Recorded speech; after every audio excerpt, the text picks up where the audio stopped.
ఇప్పుడున్న పరిస్థితులల్లో రోడ్డు మీద కనపడుతున్న కుక్కలను ఉత్తుత్తగానే ఇష్కి ఇష్కి ఇష్కి ఆ నెల్లగొట్టి భయపడుతున్నాం. అంతెందుకు అప్పుడో ఇప్పుడో ఇంటి ముంగటుకు వచ్చిన కుక్కలకు పెట్టే తిండి కూడా బంద్ చేసిండ్రు. అసలు గల్లీలల్లో ఒకటో రెండో కుక్కలు కనపడితే కూడా ఆఫీసర్లకు ఫోన్ కొట్టి కుక్కలు తిరగకుండా చూసుకుంటున్నారు. ఈ నడుమ కొన్ని కుక్కలు దారుణాలు చేస్తుండే వరకు కదా. కానీ ఈడ మాత్రం ఒక అక్కకు కుక్కలు కనపడితే చాలు ఇంటికి తీసుకొచ్చి చుట్టాలను చూసుకున్నట్టే చూసుకుంటాంది.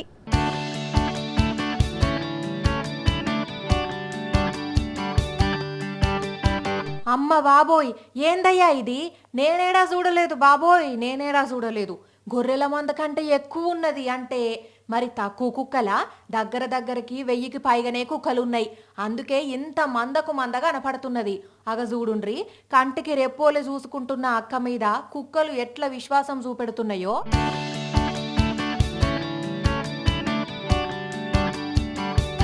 పఠాన్కోట్ అక్కది. పేరుకు ఈ ఇల్లు అక్కదే అయినా మొత్తం కుక్కలదే రాజ్యం. ఇంటి ముంగట గేటు దగ్గరికి వెళ్ళి షురూ చేస్తే కిచెను, బెడ్రూము, హాలు అంతా వీటిదే. ఆడిందే ఆట, పాడిందే పాట. ఏసీ, టేబుల్ ఫ్యాను పెట్టి చిన్నపిల్లల కంటే అపురూపంగా చూసుకుంటున్నది సోనియా అక్క. వీటి బాగోగుల కోసం 2 మనుషులను కూడా పెట్టింది. కరోనా టైంలోనట కుక్కలకు బువ్వ పెట్టేటందుకు పోతే 5-6 కుక్కలు అస్వస్థతకు గురై రోడ్డు మీద అల్లాడినాయట. అంతే, వీటిని పట్టుకొచ్చి వైద్యం చేయిస్తే ఇంతల్నే ఇంకా కొన్ని కుక్కలు వచ్చి చేరినాయట. ఇప్పుడు ఇంత పెద్ద బలగం అయ్యింది. ఏకంగా అక్క ఇల్లే కుక్కలకు ఆశ్రయం అయ్యింది.